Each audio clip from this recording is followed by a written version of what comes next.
Photographers anticipated the Civil War starting, so they were in place and ready. Basically, the camera and its product, the photograph, was everywhere in America, and you didn't leave for war without leaving a likeness behind.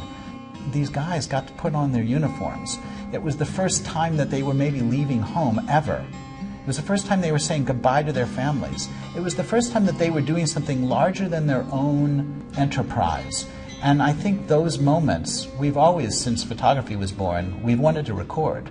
And this was done on a mass level, on a mass democratic level. These individuals, these soldiers, North and South, sat for their portraits, beginning an enterprise they could not have known was going to take as long, but was also going to be so much a part of the crucible of American history. It changed the course of our history. We'll fight till our banner's victorious for Lincoln and liberty too.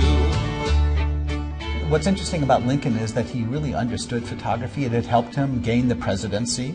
The picture that was made when he gave the talk here in New York City at the Cooper Union, many people believe it contributed to his success as a candidate. Follow the drinking gourd. Follow the drinking gourd. For the old man is coming just to carry you to freedom. Follow the drinking gourd.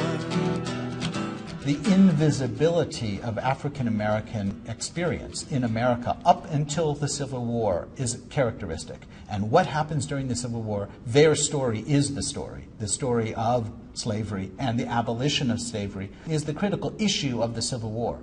It was also the critical issue for photographers. So we finally have encoded, not hidden, made front and center the story of African Americans. It's in the photographic record. For the old man is waiting to carry you to freedom.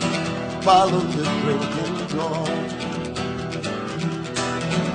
Among the most controversial photographs of the entire Civil War are those made by Alexander Gardner at the Gettysburg battlefield. And they remain controversial because one body is photographed in two different locations. He doesn't tell us that these are the same soldier, the same dead soldier.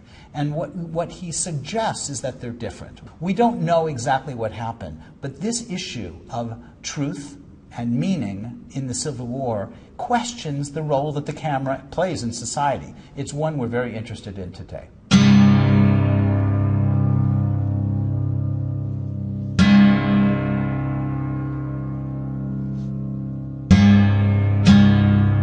The awesome power of photography to tell stories.